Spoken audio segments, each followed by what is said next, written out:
The stellar tribunal's great chamber hummed with the quiet efficiency of 1,000 civilizations working in harmony. High Arbiter Zexathala adjusted her crystalline headpiece as she reviewed the morning's docket. Another routine day of galactic administration stretched ahead, filled with trade disputes, territorial negotiations, and the endless paperwork that kept 67 star systems functioning as one unified alliance. The Tribunal had governed the known galaxy for 3 millennia without major incident. Wars had become obsolete, diseases were controlled through shared medical knowledge, and even the most aggressive species had learned to settle their differences through diplomatic channels. It was, by all measures, a golden age of peace and prosperity. Zexthala's assistant, a nervous Grillian named Keptor, shuffled into the chamber carrying a data tablet that seemed to weigh more than his slight frame could handle. His normally pale blue skin had taken on a sickly green tint, and his 4 eyes darted around the room as if expecting something terrible to emerge from the shadows. "Hi, Arbiter," Keptor whispered, his voice barely audible above the chamber's ambient hum. "We have a situation with the archaeological survey from Sector 7 Alpha." Zexthala barely looked up from her work. Archaeological surveys were common throughout the galaxy, especially in the outer rim territories where new worlds were constantly being discovered and catalogued. Most contained nothing more interesting than primitive ruins or extinct civilizations that had died out millions of years ago. "What's the issue, Keptor?" "Did they find another batch of Vorthan burial pods? We've told the research teams repeatedly that those sites need to be left undisturbed." Keptor's hands trembled as he activated the holographic display above the tablet.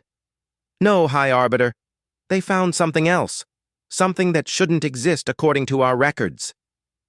The hologram flickered to life, displaying a blue and green planet that looked remarkably similar to dozens of other worlds scattered throughout the galaxy. Continental masses separated by vast oceans, polar ice caps, and a single natural satellite orbiting at a standard distance. Nothing appeared unusual or threatening about the world. "It's just another terrestrial planet, Keptor. What makes this one so special?"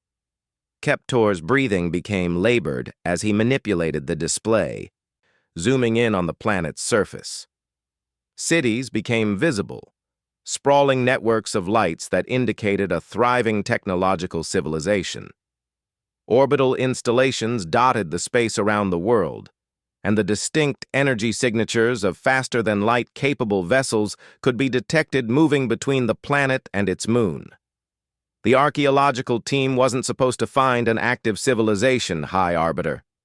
According to our star charts, this system was marked as uninhabited, but when they arrived, they discovered not only a living world, but one with technology that rivals our own. Zexthala finally gave the display her full attention. In 3,000 years of galactic governance, the Tribunal had encountered every known species and catalogued every inhabited system. The discovery of a new technological civilization should have been cause for celebration, not the source of Keptor's obvious distress. "Have they made contact with the inhabitants? What species are we dealing with?" Keptor's skin shifted to a deeper shade of green. "That's where things become complicated, High Arbiter. The archaeological team did make contact, and they learned the name the inhabitants use for their world." He paused, seemingly unable to continue. Zexathala felt a strange chill run through her body, though she couldn't understand why. In her long career, she had dealt with the most dangerous and unpredictable situations the galaxy could offer. The simple revelation of a planet's name shouldn't have any effect on her whatsoever. "Well, what do they call their world?" Keptor's voice dropped to barely a whisper. "Terra." The word hit Zexathala like a physical blow. Her crystalline headpiece shattered as every muscle in her body seized simultaneously.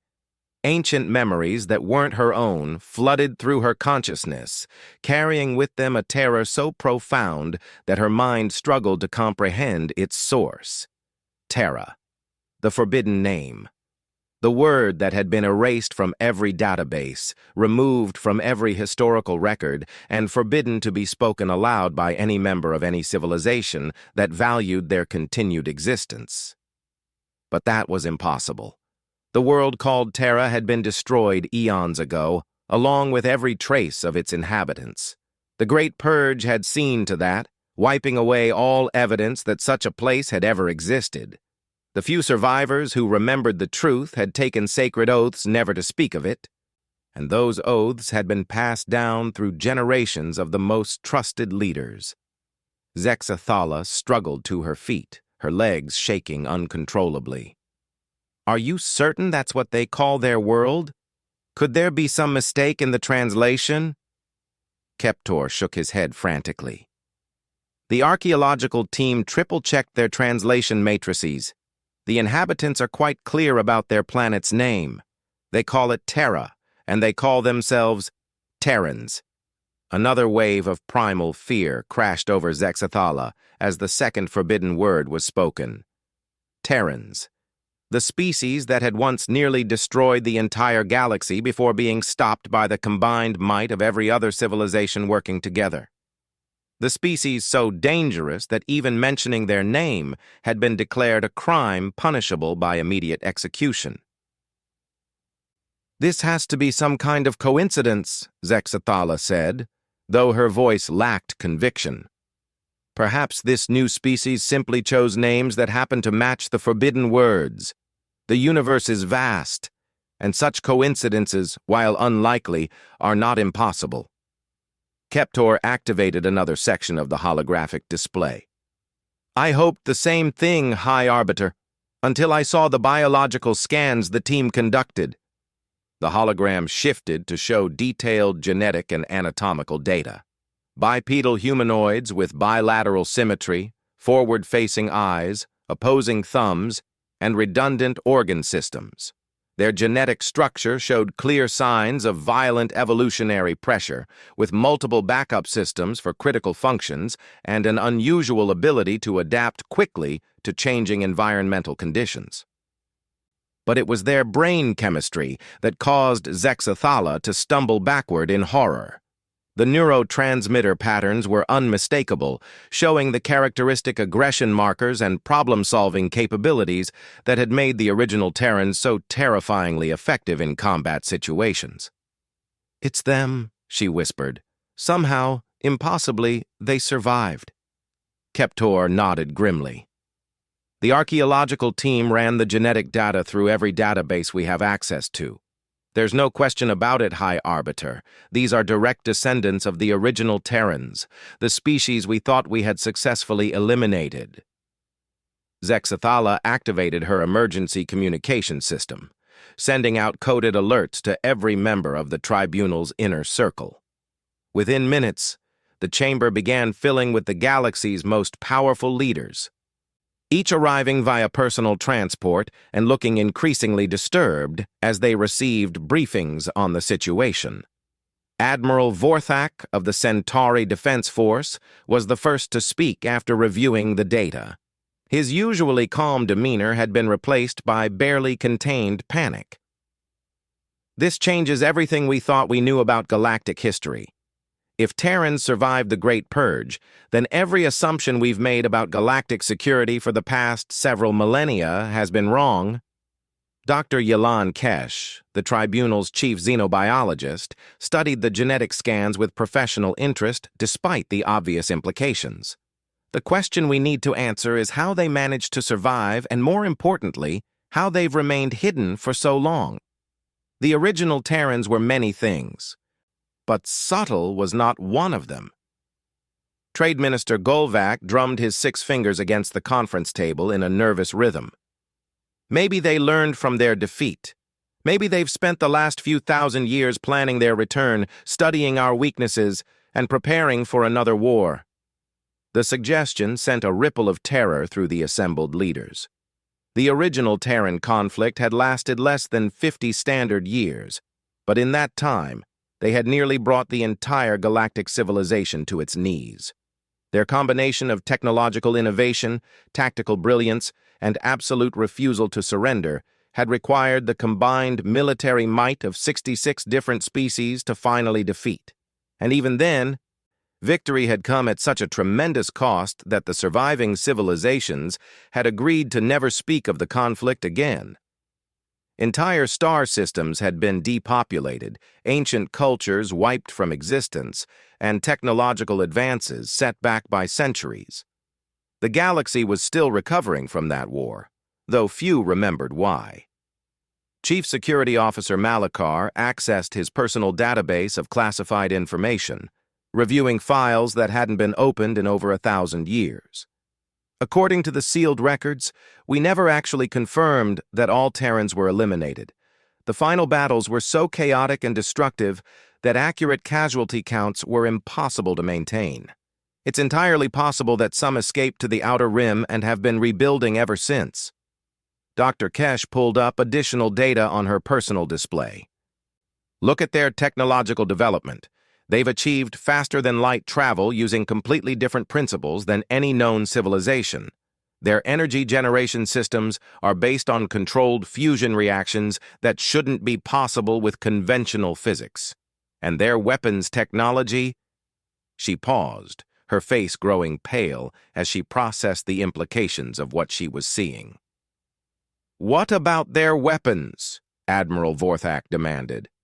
"They're using directed energy weapons that operate on quantum frequencies we've never encountered before. The power outputs are comparable to our largest orbital defense platforms, but these are mounted on vessels small enough to be operated by individual crews." Trade Minister Golvac stood up abruptly, his chair clattering to the floor behind him. "We need to evacuate the archaeological team immediately and place a quarantine barrier around that entire system.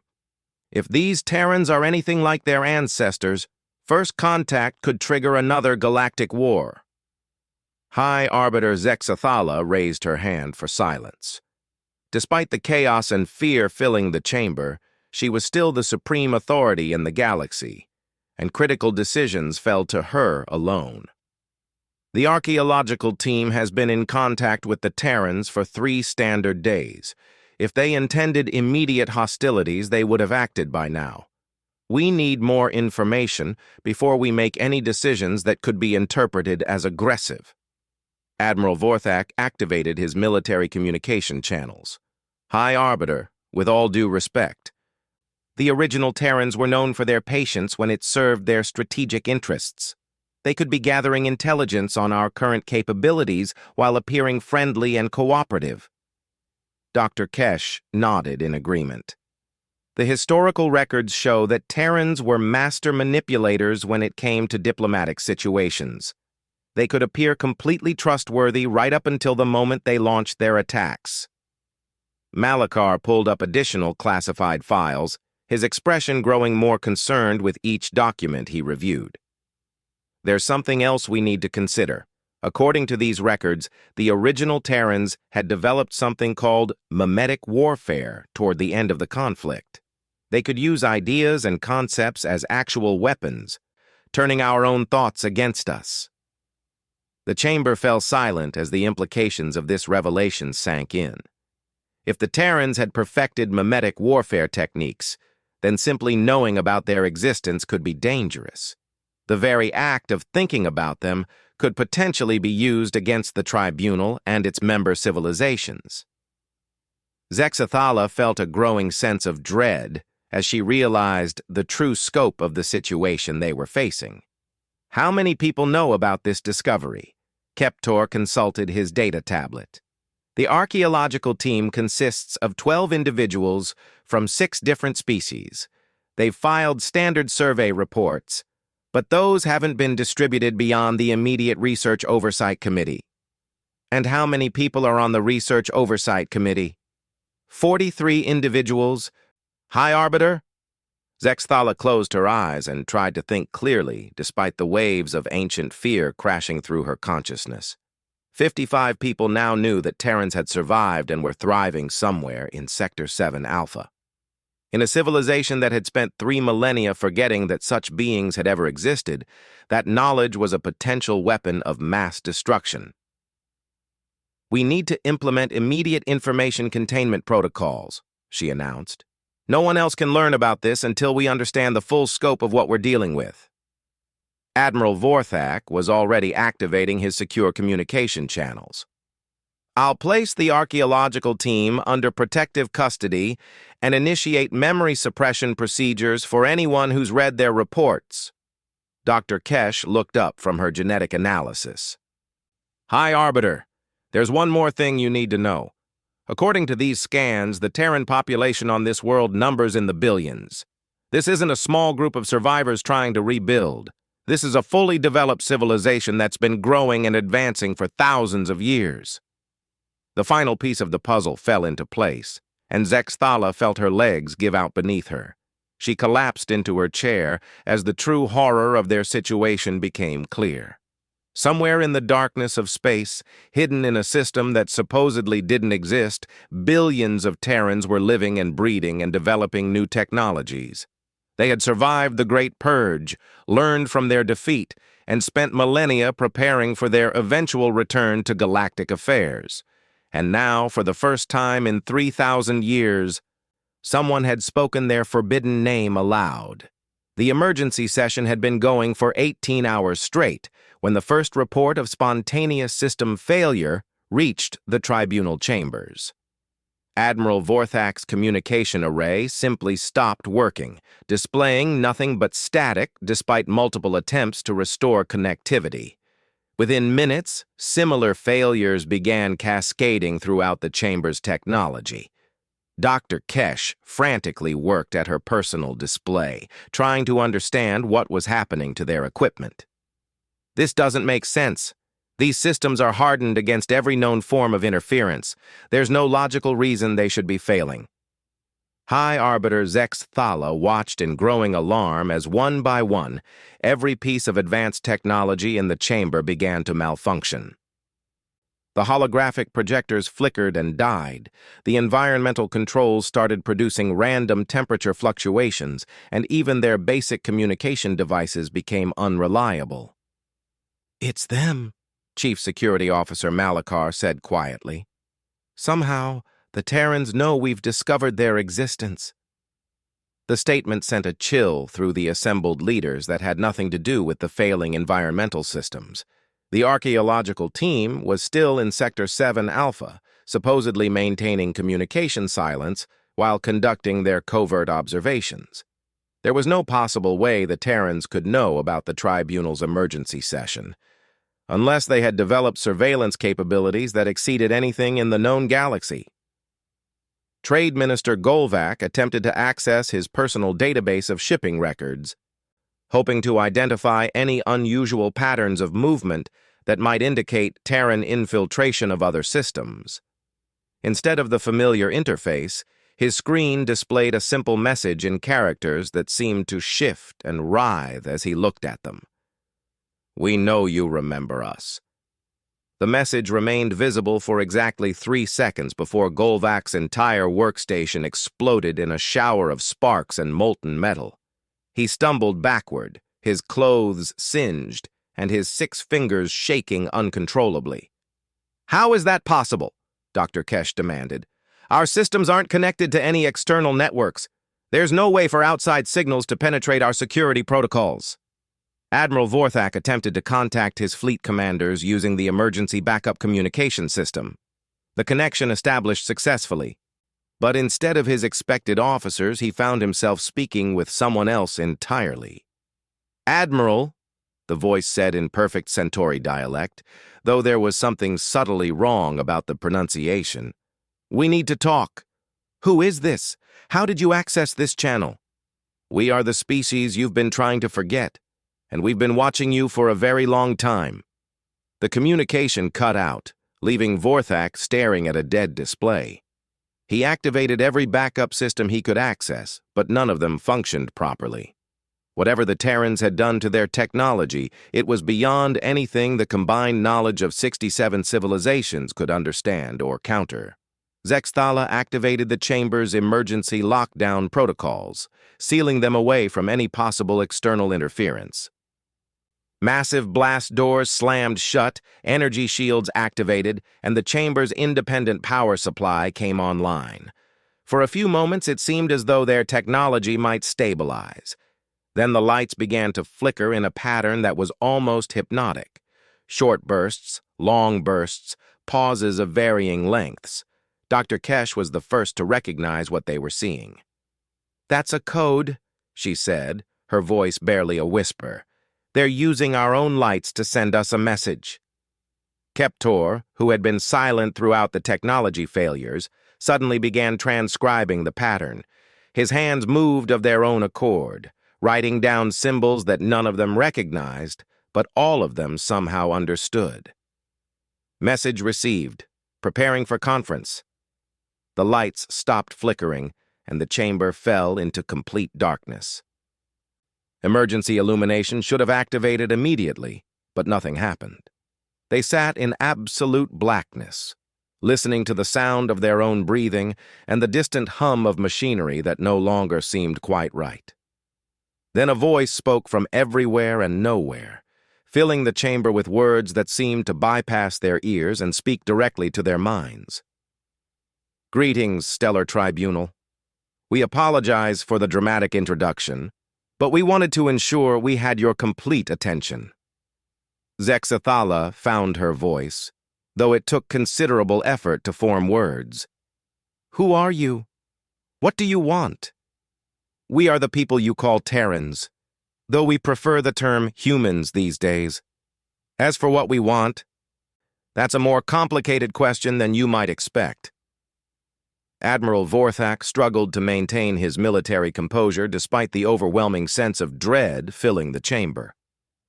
"How are you communicating with us? Our systems are completely isolated." A sound that might have been laughter echoed through the darkness. "Admiral, you're still thinking in terms of conventional technology. We learned long ago that information wants to be free, regardless of the barriers placed in its way. Your isolation protocols are quite impressive, but they're based on principles we mastered centuries ago." Dr. Kesh activated a handheld scanner, hoping to detect some trace of how the communication was being established. The device functioned normally until she pointed it in the direction the voice seemed to be coming from. Then it simply displayed a single word. "Hello. You've been monitoring our research," she said. "For how long?" "Since the moment your archaeological team entered our system. We've been monitoring a great deal more than that, actually. We know about your trade routes, your military deployments, your resource allocations, and your political structures. We've been studying you for quite some time." Trade Minister Golvac felt his breathing become shallow and rapid. "Are you planning to attack us? Is this the beginning of another war?" "War?" The voice sounded genuinely surprised. "Minister, we have no interest in war. War is inefficient, wasteful, and ultimately counterproductive. We learned that lesson the hard way, thousands of years ago." Malachar accessed his personal memory implants, trying to recall everything the classified records had revealed about Terran psychology and behavior patterns. What he found made his blood run cold. "You're lying," he said. "The historical records show that Terrans are inherently violent and aggressive. You started the First Galactic War because you couldn't coexist peacefully with other species." The darkness seemed to grow heavier as the voice responded. "The historical records, Chief Malachar, are incomplete and inaccurate. They were written by the victors of that conflict, and they reflect the biases and misunderstandings of species who never really comprehended what they were fighting." "Then tell us the truth," Zexathala demanded. "What really happened during the first contact period?" "The truth is complicated and painful for both our species and yours.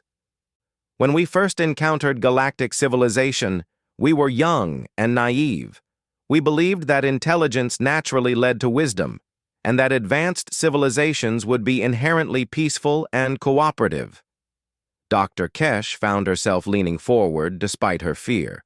"What changed your perspective?" We discovered that galactic civilization was built on a foundation of systematic oppression and exploitation. Weaker species were enslaved or exterminated, their resources harvested by stronger civilizations who justified their actions through elaborate philosophical frameworks. The Stellar Tribunal wasn't a democratic institution dedicated to peace and prosperity. It was a protection racket run by the most powerful species in the galaxy.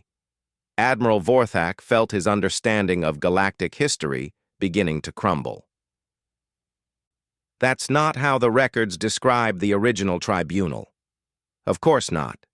History is written by those who control the narrative. When we tried to expose the truth about galactic civilization's dark foundations, we were labeled as aggressors and warmongers.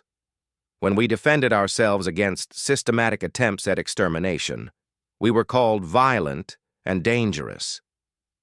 Zexthala struggled to process the implications of what she was hearing. Are you saying the Great Purge was justified? That we were right to try to eliminate your species? We're saying that the Great Purge was the inevitable result of a civilization that couldn't tolerate the existence of people who refused to participate in their carefully constructed systems of oppression. You didn't try to eliminate us because we were dangerous. You tried to eliminate us because we were free. The lights suddenly returned, but instead of their normal white illumination, the chamber was bathed in a soft blue glow that seemed to emanate from every surface simultaneously. Standing in the center of the room was a figure that looked remarkably ordinary, considering the circumstances. The Terran appeared to be a middle-aged human female with dark hair and intelligent eyes. She wore simple clothing that could have belonged to any of a dozen different species, and her posture suggested confidence without aggression. If not for the impossible nature of her presence in a sealed chamber, she could have been mistaken for any other galactic citizen. "My name is Sarah Chen," she said, her voice now coming from her physical form instead of the chamber itself.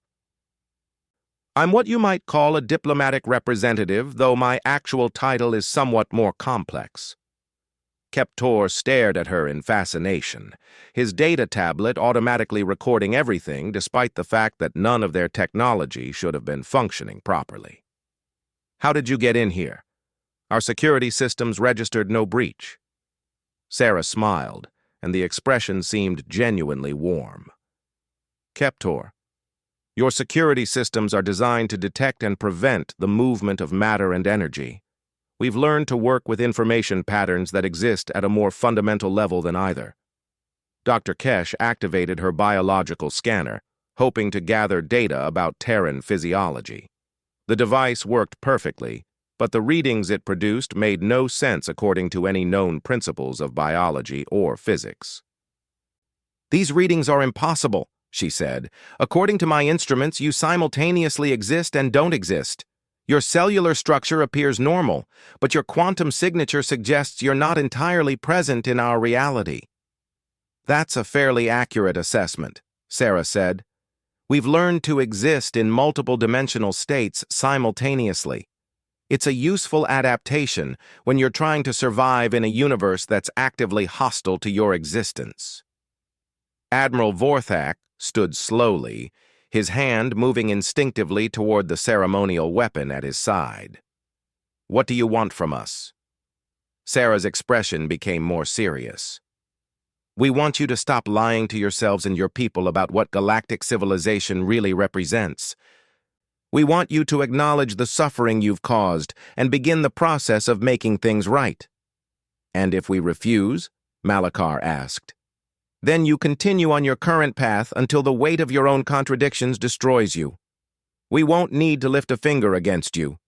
The system you've built is inherently unsustainable, and it will eventually collapse under its own moral bankruptcy." Trade Minister Golvak found his voice at last. "You're threatening the stability of the entire galaxy. Billions of sentient beings depend on the systems we've established." "Billions of sentient beings are suffering under the systems you've established," Sarah corrected.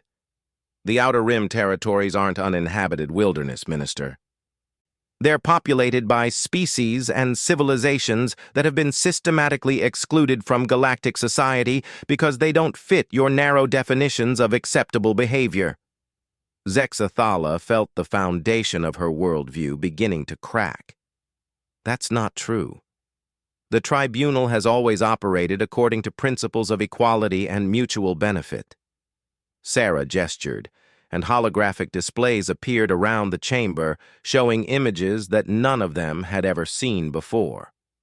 Slave markets operating openly on core worlds, entire species being harvested for their biological components, systematic extermination campaigns disguised as territorial disputes.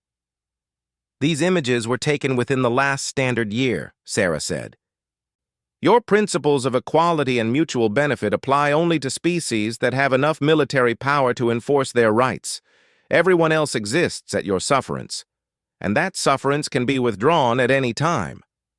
Dr. Kesh stared at the images in horror, recognizing locations and technologies that were definitely part of modern galactic civilization. How did you obtain these records? Our oversight committees should have detected and prevented these activities. Your oversight committees are staffed by representatives of the same species that profit from these activities. They have no incentive to report crimes that benefit their own civilizations. The chamber fell silent as the assembled leaders struggled to process the evidence Sarah had presented. Everything they thought they knew about galactic civilization was being systematically dismantled by someone who shouldn't even exist. Sarah continued her presentation, showing more images that painted an increasingly disturbing picture of galactic society.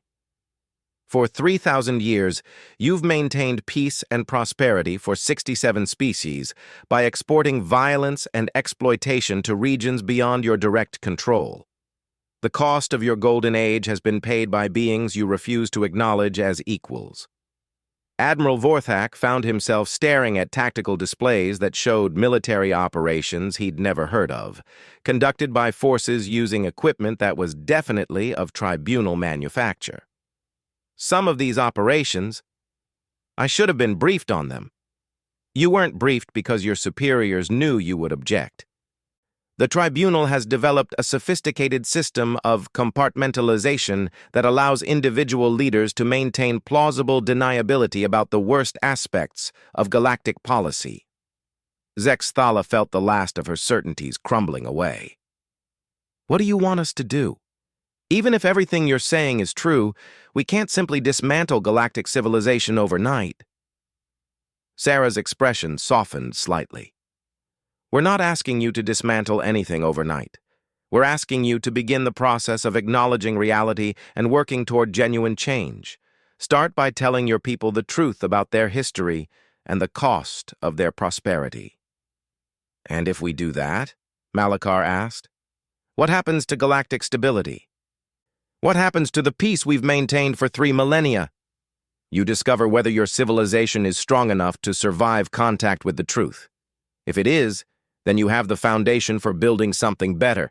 If it isn't, then it was never really as stable as you believed. The implications of Sarah's proposal sent waves of terror through the assembled leaders. The idea of revealing the true foundation of galactic civilization to their populations was almost unthinkable.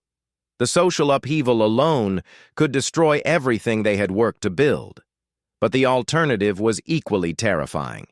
If the Terrans were telling the truth, then the entire galaxy was living a lie that would eventually destroy itself, regardless of their actions. Sarah began to fade, her physical form becoming translucent as she prepared to depart. We'll be watching to see what choice you make, but understand this: the age of enforced ignorance is coming to an end. The truth will emerge, one way or another. She vanished completely, leaving the Tribunal leaders alone in the chamber with technology that now functioned normally and minds that would never be the same again. The first priority alert reached the Tribunal Command Center 6 hours after Sarah Chen's departure. Then another. Within 20 minutes, emergency signals were flooding in from every major system in the galaxy, each one reporting the same impossible phenomenon. The truth was spreading. Admiral Vorthak stood before a wall of displays showing real-time feeds from across galactic civilization, watching in horror as 3 millennia of carefully maintained lies crumbled in a matter of hours. On every core world, on every space station, in every government building and corporate headquarters, the same scenes were playing out with terrifying consistency. People were remembering things that had been erased from their minds. Dr. Kesh worked frantically at her analysis station, trying to understand the mechanism behind the mass memory recovery events. "This shouldn't be possible," she muttered for the 100th time. "Memory suppression technology creates permanent neural pathway alterations. There's no known method for reversing the process on this scale." On the primary display, riots were breaking out on Centauri Prime as citizens who had undergone mandatory memory modifications suddenly recalled the true nature of their planet's economic foundation. Slave labor camps that had been erased from public consciousness were being remembered in perfect detail, along with the names and faces of every official who had authorized their construction. High Arbiter Zexthala watched the feeds with growing despair. The Centauri rebellion was spreading to neighboring systems as word of the recovered memories spread through civilian communication networks.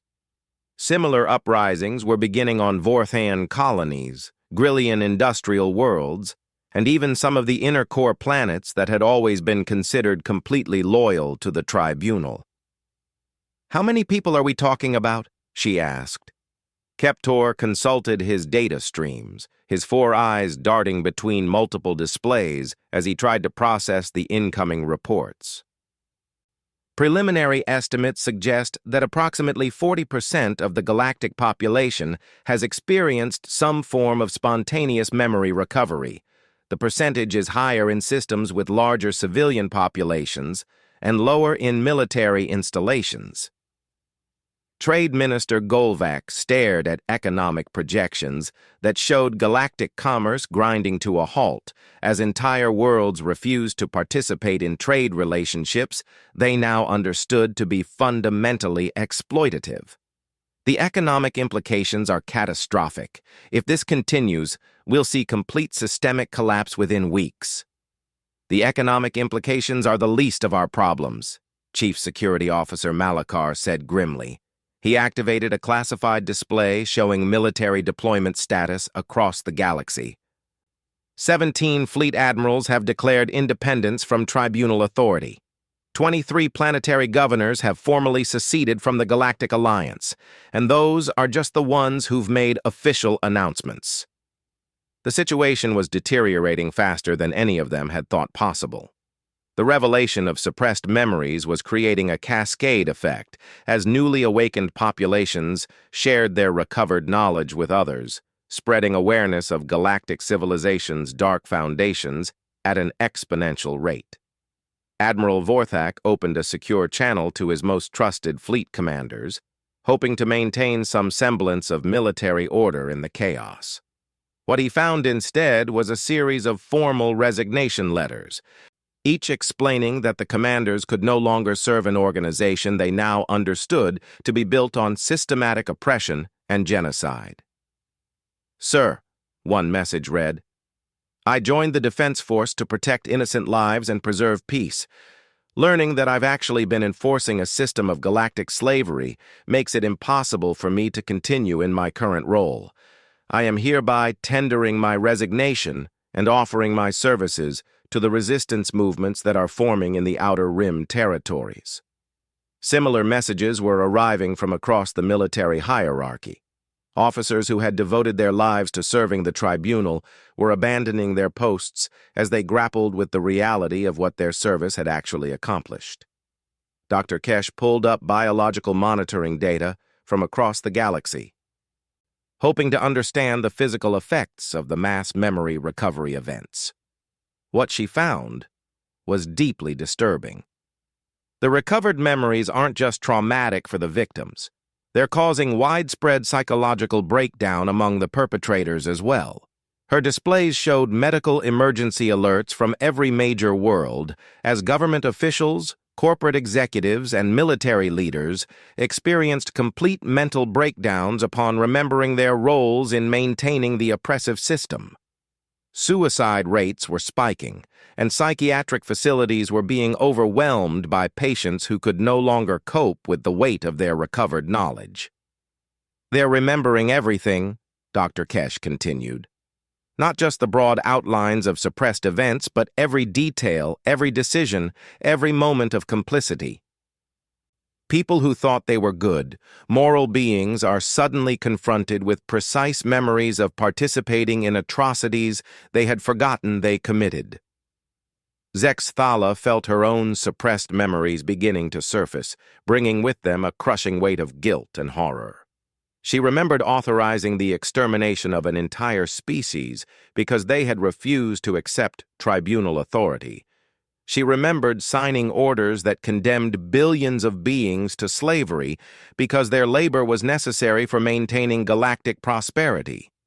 Most horrifying of all, she remembered that at the time, these decisions had seemed not just justified, but necessary for the greater good.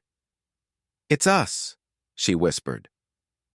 "We're the monsters in this story." The chamber fell silent as each member of the tribunal leadership grappled with their own returning memories. The comfortable fiction that they were benevolent stewards of galactic civilization was crumbling as they recalled the true nature of their actions over the past several millennia. Keptor's communication array activated without input from anyone in the chamber. Sarah Chen's image appeared on the main display, though this time she looked older and more tired than during their previous encounter. "Good evening, tribunal leaders," she said. "I hope you're beginning to understand the scope of what you're dealing with." Admiral Vorthak struggled to maintain his composure, despite the emotional devastation of his recovered memories. "How are you doing this? How are you forcing an entire galaxy to remember things that were permanently erased?" Sarah's expression was sympathetic but firm. "We're not forcing anything, Admiral. The memories were never actually erased. Your suppression technology simply created barriers that prevented conscious access to the information. We've learned to dissolve those barriers, allowing people to remember what was always there." Dr. Kesh looked up from her analysis of the ongoing crisis. "The psychological trauma you're causing could destroy galactic civilization entirely. Billions of people are experiencing complete identity collapse as they confront their own complicity in these atrocities." Dr. Kesh, galactic civilization was already destroying itself through the weight of its own contradictions. "We've simply accelerated the process and given people the opportunity to choose a different path forward." Trade Minister Golvac gestured at the economic collapse data streaming across his displays. "What path? You've created chaos and suffering on a scale that dwarfs anything you claim we've done. How is this better?" Sarah's image shifted, showing scenes from across the galaxy that painted a very different picture than the Tribunal's crisis reports. In system after system, populations were coming together to form new cooperative structures based on genuine equality and mutual aid. Former slaves were being freed and welcomed as full participants in society. Exploited worlds were reclaiming control of their resources and establishing sustainable economic relationships with their neighbors. "Change is never easy," Sarah said. "But look closely at what's actually happening. Yes, there's chaos and suffering as the old system collapses, but there's also hope and healing as people discover they don't have to live as either oppressors or victims." Malachar studied the displays showing the formation of new governmental structures in the Outer Rim territories. These new alliances won't last. Without central authority, the galaxy will fragment into competing factions. Trade will collapse, technology will stagnate, and we'll see a return to the chaos and warfare that existed before the Tribunal brought peace to the galaxy. "Chief Malachar, the peace you brought to the galaxy was built on the systematic oppression of everyone who lacked the military power to resist you. That's not peace." That's conquest disguised as civilization. Zexathala felt the last of her illusions falling away as she watched the real-time transformation of galactic society. What do you want from us now? What's the point of this demonstration? Sarah's expression became more serious. We want you to make a choice. You can try to maintain control through force, using your remaining military assets to crush the emerging resistance movements and restore the old order through violence and terror. Or you can acknowledge what you've done, take responsibility for the suffering you've caused, and work with the emerging free worlds to build something better. And if we choose the first option? Admiral Vorthak asked. Then you'll discover that the galaxy has changed more than you realize. The people you once ruled through fear and manipulation now have access to their complete memories. They know exactly what you're capable of, and they're prepared to defend themselves accordingly. The displays around the chamber suddenly shifted to show military installations throughout the galaxy. What they revealed sent a chill through every person in the room. The massive defense fleets that had enforced tribunal authority for millennia were standing down. Planetary defense systems were being deactivated. Orbital weapons platforms were powering down their primary systems. How? Admiral Vorthak demanded. Those systems have multiple layers of security. They can't be accessed remotely. They can't be accessed remotely using your technology, Sarah corrected. But your technology is based on principles we helped develop 3,000 years ago. We've had considerable time to study its weaknesses. Dr. Kesh stared at the systematic disarmament in horror. You're leaving entire worlds defenseless. What happens when the chaos spreads to systems that can't protect themselves? Doctor, for the first time in 3 millennia, those worlds won't need protection from their own government. And the emerging free world alliances are already establishing mutual defense agreements based on genuine cooperation rather than forced submission. The scope of the Terran operation was becoming clear. This wasn't a simple revenge scheme or an attempt at conquest. It was a complete restructuring of galactic civilization, carried out with precision and planning that spanned thousands of years.